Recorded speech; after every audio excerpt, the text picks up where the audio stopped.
What's good, everybody? It's the Connor with Cab Show. NCAA football week 5, some big matchup. First and foremost, my Notre Dame Fighting Irish. We are going into Duke, which I thought would sure be an easy game, easy W, but really Duke this year is really good. Who would have thought? It's not basketball. Yes, we're talking about football here. Duke has a chance to reach 5-0 for the first time since 1994. In 1994, they won their first 7 games, and ever since then, Duke has been trash in football, but this year they're actually nice, and they got a good quarterback, Riley Leonard. He's really good. He's got 2 touchdowns this year, about 800 yards passing, and they got a good run game in Jordan Waters. He's got 7 touchdowns this year. So, obviously, Duke, they're a well-rounded team. They beat Clemson in week 1. So, a great matchup and really beat them handedly. So, I think, obviously, Clemson this year and Coach Dabo Sweeney, I think that dynasty is slipping away as we speak. But I think for Notre Dame, obviously, last weekend, a heartbreak loss. We're up 14-10 with 3 minutes to go. We have the ball, and we just kind of get lackadaisical. We don't run it with Estime. Instead, we do a screen pass on like second down, and then third down, they decide, hey, let's just run the ball on 3rd and 15 and basically give up the game right there.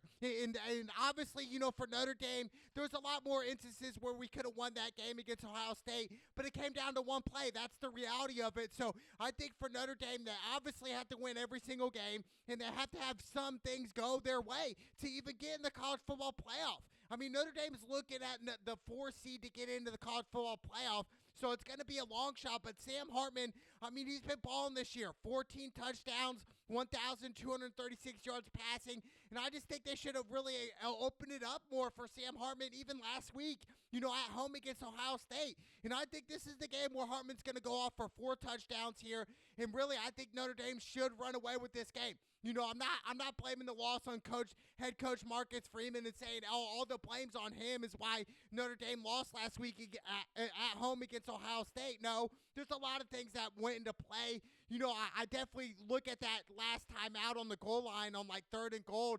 Why don't we have just goal line formation? There are a lot of question marks going into how Notre Dame blew the lead, right? Blew 4-point lead into the 4th quarter. We had Ohio State. We really did, but we learned from it. We're going to move on, and we're going to win this game. And I think Estimate's going to have a great game. 5 touchdowns. Even though he didn't get a lot of touches last game, I think this is another breakout game. And then Rico Flores Jr., he's caught on, right? Got the touchdown last weekend, and really this kid's young, he's hungry, and I think this is what Notre Dame needs. They need explosive players like him, like Chris Tyree, like Jeremiah Love, coming in there as a second down back, whatever, just to give Estime some rest, right? But overall, we look at Notre Dame, they won 29 straight regular season game against an ACC opponent, so I think Notre Dame should run through Duke. If they want to go to the national championship this year and make it into the college football playoff, Notre Dame needs to win every single game from here on out soundly. 2+ touchdowns. Even when UFC comes into Notre Dame, they need to win by 2+ touchdowns. So I think for Notre Dame, there's still a slight window to get into that college football playoff. I'm not going to say, oh, they don't have a shot. They absolutely do. They only dropped 2 spots from losing to Ohio State, and I think Ohio State, obviously their main game is Penn State this year, but if they get over Penn State, I think Ohio State will be a number 2 seed. It'll be Georgia, Ohio State. Then we really don't know who's going to be the 3 and 4 seed. Even though I do think Texas right now is the most complete football team in college football right now. That with Quinn Ewers, their main quarterback. I mean, this guy, Quinn Edwards, he's a beast, man. Over 1,000 yards passing this year, 9 touchdowns for Texas. So obviously Texas is a well-rounded team. They know what they're doing. They beat Bama this year, and I think they're the team to beat right now, them and Georgia. But for Notre Dame, I like Notre Dame at 5.5. I'll take that. 52.5 is the over-under. I'll probably lean more towards the over. I think Notre Dame's going to score a lot of points here, and we're going to start off fast, and that's how Notre Dame's going to win this game, is starting off fast and stopping their quarterback Riley and Jordan, their run game and passing game. That you have to put pressure on Riley. If you're Notre Dame, you're watching tape and realizing, hey, these guys like to run the ball with Waters, and they also like to throw the ball and run with Riley as well. He can run as well as a quarterback, so I think Notre Dame has their hands full, but I like them. I like him. I think head coach Marcus Freeman, we understand what's at stake here. We have to win, and we're going to win, and we're going to win by 2+ touchdowns. So I like Notre Dame over Duke. in this matchup. I can't wait. And then we got Penn State versus Northwestern. I like Penn State at 26.5. I think Penn State and Ohio State are the best Big Ten teams right now this year in college football. So shout out to Penn State. Shout out to Drew Allar. He's a beast. Their starting quarterback over 900 yards passing with 8 touchdowns, 0 picks. So obviously we know Penn State. Yes, offensively they're good, but I think really what makes Penn State great this year is their defense. Their front seven, they get the pressure, and they're big, they're fast, they're athletic. So I can't wait to see what happens at Penn State. I think they're going to breeze right through Northwestern. Like I said, Northwestern's 2-2, really a cupcake school. And we look at some of the Big Ten competition, we realize, hey, with Penn State, Ohio State, and Michigan State, that's about it. Penn State, Michigan State, and Michigan. But other than that, it's like, the Big Ten just drops. We got Northwestern, they're trash. IU, they're trash. We got Illinois, they're okay, but really trash. Nebraska, they're trash. So a lot of trash teams in the Big Ten. I'm not giving Big Ten a lot of respect because every single year in and year out, it's either Ohio State or Michigan typically. Sometimes Michigan State, but it's Michigan or Ohio State. That's really what the Big Ten is, and that's who they have. So I just think, this is a cupcake easy game for Penn State. So I like Penn State to cover 26.5. 47 is the over-under. I'll probably go with the over, but I definitely like Penn State at Northwestern. And then we got USC versus Colorado. This is another primetime matchup, right? Head coach, primetime, got blown out last week, 42-6, at Oregon. That was a reality check. And I think for primetime in what they have going in Colorado, great for college football. But I think this is another reality check. You got USC coming in a top 10 school, and we got Caleb Williams, arguably the number 1 overall pick in the 2024 NFL draft. So, there's a lot at stake at this game, but I think for Caleb Williams, 1,200 yards passing with 15 touchdowns, 0 picks.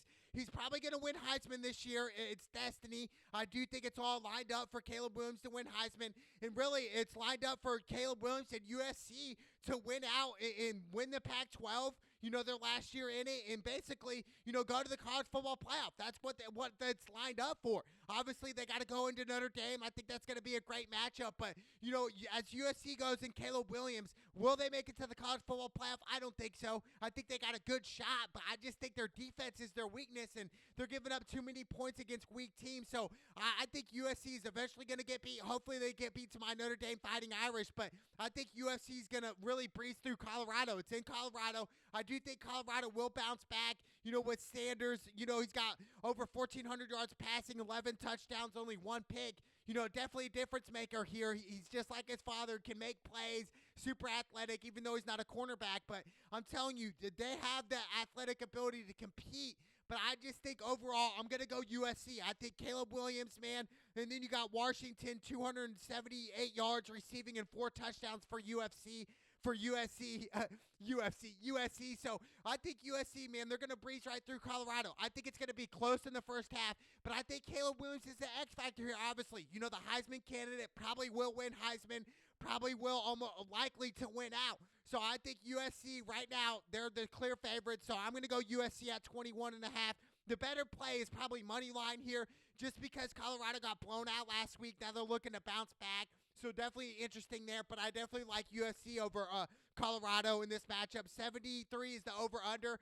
Man, they're telling us the over, but I'll go with the under. I think even though USC is going to score in the 40s, I don't see it. I really don't see it going over 73, even though I can see it, obviously, with Colorado's weak defense. Same thing with USC. So it would make sense to go with the over, but 73 is a lot. It really is, but I like USC to win by 21.5 plus. And then we got Florida versus Kentucky. Kentucky is 4-0 this year. They are 1-point favorites.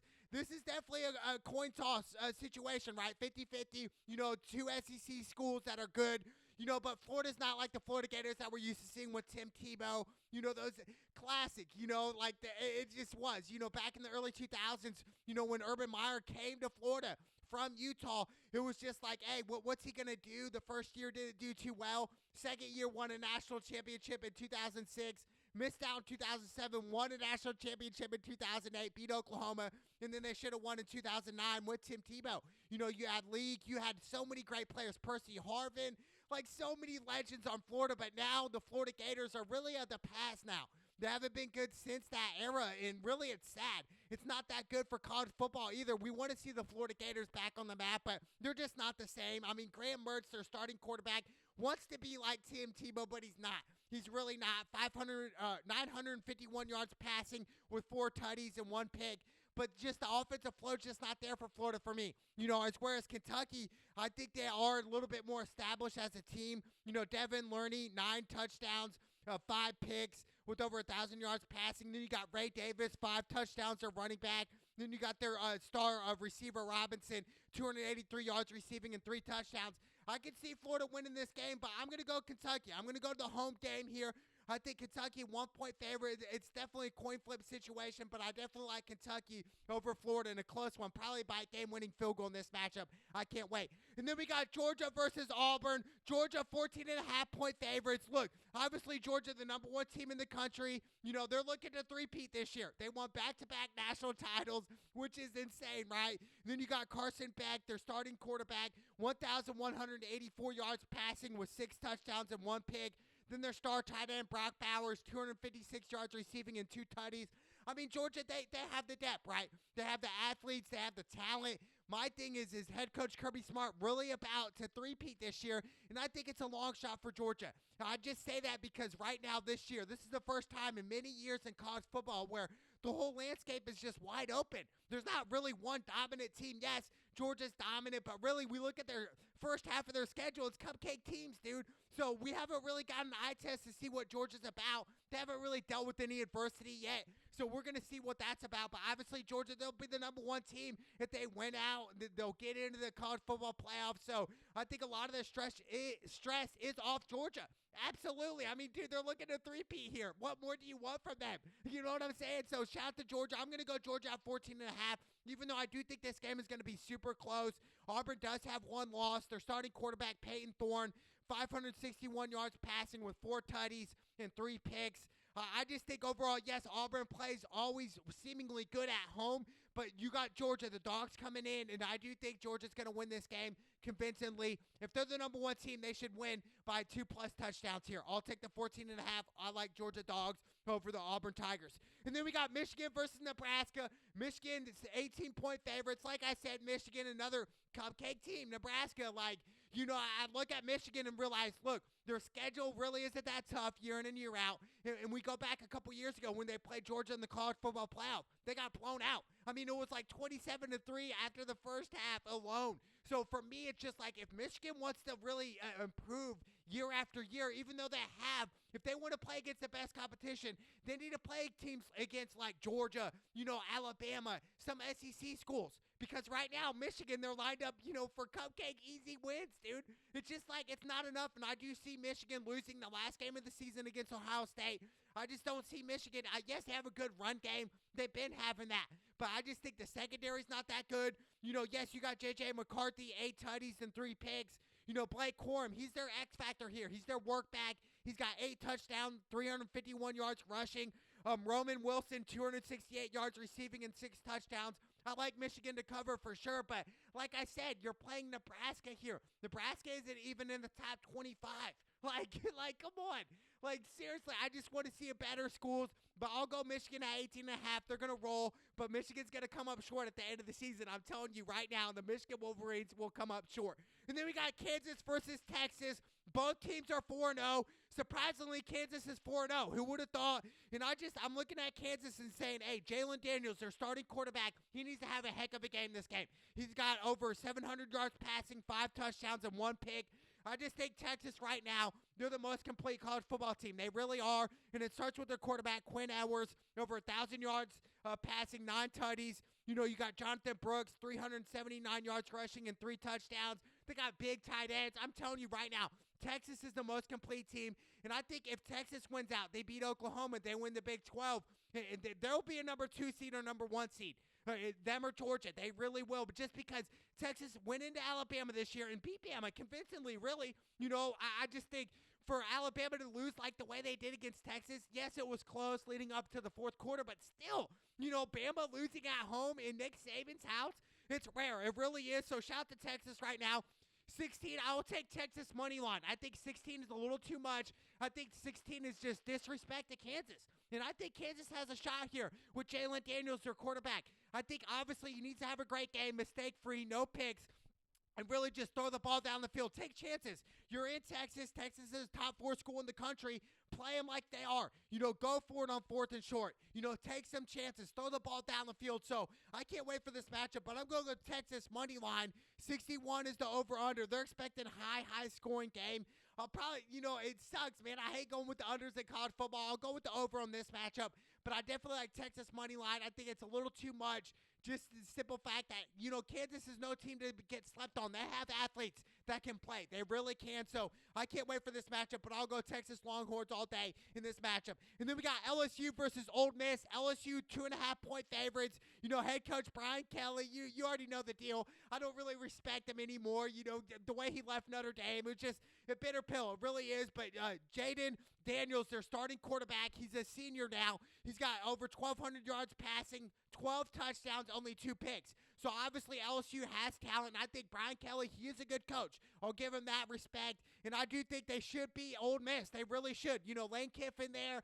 I'm not a huge fan of Lane Kiffin. Daxon Dark, over 1,000 yards passing, 7 touchdowns, 2 picks. He also has 219 yards rushing and 3 rushing touchdowns. So obviously Ole Miss, they got athletes too. They got a good quarterback. But I'm going to go LSU here. I think Daniels is the X factor here, and I think Daniels can change the momentum of a game. He can change the flow of it. It's tied up. Well, he's going to just take a long drive and score a touchdown. That's what LSU does. Even when Brian Kelly was Notre Dame, he liked those long drives. He likes to keep the ball in the quarterback's hand as long as they can away from the offense. So I just think, what Brian Kelly has going on at LSU, I think LSU is going to win and bounce back. I mean, they lost to Florida State in week 1, which Florida State hasn't lost since. They went into Clemson last week and beat Clemson and Clemson. So Florida State's no joke as well, a top 5 team. So LSU, I like LSU at 2.5. I like Jaden Daniels to have a breakout game in this matchup. 67.5 is the over-under. I'll probably lean more towards the under. Just the simple fact that it's an SEC matchup. It's in Ole Miss. It's going to be a classic game. It really is. It's going to come down to the wire, but I like LSU to cover at 2.5. And then we got Oregon versus Stanford. Oregon 27-point favorites. Obviously Oregon is legit. They're a top 10 team. They just blow out Colorado last week. Just annihilated them. Bo Nix, the transfer from Auburn, 1,169 yards passing, 11 touchdowns, and 1 pick. Bo Nix, he's that guy. He really is. And I think Oregon is another team, just like Texas, that's really well coached, that's a well-established team right now, that's a complete team. So I think Oregon is another team that can run deep as well. But there's still a lot of football to be played. I'll take Oregon in this matchup. They're playing Stanford, dude. Stanford's terrible this year. You got Bucky Irvin, 3 touchdowns. Troy Franklin for Oregon, 418 yards receiving and 5 touchdowns. So I like Oregon to run through. Oregon probably the best offensive teams in college football right now. Just like they've always been. They've always had a great offense. My thing is with Oregon is their defense. Can they stop a powerhouse school like Alabama per se, or like a Georgia? That we will find out if Oregon wins out for sure, because they'll be in the college football playoff. But I like Oregon over Stanford. 60 is the over-under. I'll go with the over. Whenever you have Oregon as a team, go with the over. Typically it hits. So I like Oregon Ducks to just take off here and roll over Stanford. And then we got Iowa State versus Oklahoma. Oklahoma 20-point favorites. I'll go Oklahoma, another cupcake school, Iowa State. We got Dylan Gabriel, their starting quarterback for Oklahoma. He's got 12 tutties, only 1 pick, over 1,200 yards passing. Obviously, Oklahoma, they're going to be looking at their schedule coming up. They're playing Texas soon. I can't wait for that matchup. Oklahoma, Texas, such a rivalry, such a classic matchup. It really is. I can't wait. But I'm going to go Oklahoma. I'll take the 20 points all day in this matchup. Oklahoma all day. And then we got Bama versus Mississippi State. Alabama 14.5-point favorites. Coach Nick Saban, I'm going to go Alabama here. Even though Mississippi State does have some athletes, and Will Rogers, their quarterback, 6 tutties, 1 pick. But I'm going Alabama. And I think Jalen Monroe, he's their difference. He's got 6 touchdowns, 3 picks as a quarterback, but he likes to run. He's got 120 rushing yards and 2 rushing touchdowns. So Alabama's getting the back in the group. It's funny, when Alabama lost against Texas, everybody's like, oh, Alabama's going to lose against Ole Miss. No, they're not. Alabama is probably going to win out right now and go to the SEC championship and play Georgia. That's probably what's going to happen with Alabama. And they got a shot to make it into the college football playoff, even though they lost at home against Texas. Crazy, right? But, we got to give homage to Coach Nick Saban, one of the greatest college football coaches of all time. Not just college football, but in sports general. He's one of the best leaders in all of sports. So shout out to Nick Saban. I mean, he created a dynasty in Alabama, and they're still dominating. It's just funny, when he loses, everybody talks about it, right? When Coach Nick Saban loses a big game, everybody talks about it, but nobody wants to talk about how many national championships he has, how many big games he's won in the past. So, it's just funny how it goes, but the start of the dynasty was back in 2009. It really was. So shout out to Coach Nick Saban in Alabama. Roll Tide all day. 46 is the over-under. I'll probably go more towards the under, but I like Alabama to roll over Mississippi State. And then we got Washington versus Arizona. Washington is ranked number 7th overall. They're 18.5-point favorites. Shout out to Washington. I really don't know much besides their quarterback, who Michael Penix Jr., he used to play at Indiana. He got hurt. I think he tore his ACL or something like that, but he's a transfer, and he's been balling out this year. 16 touchdowns, only 2 picks, over 1,600 yards passing. I'm telling you, Washington, they're explosive, they're fast, they got athletes, but I do think Washington eventually is going to lose this year to USC or Oregon, one of the two, and they're going to drop. I really do, but I'll take Washington over Arizona. I just think, like I said, the Pac-12 is kind of weak. It really is. I mean, you got Oregon, but that's basically it. Oregon and USC. USC has a weak defense. And Washington, I do think they're overhyped. Haven't really seen much of them, but to win a national championship or even make it to the college football playoff, I don't see Washington doing it. So, that's just my opinion, but I'll take Washington at 18.5.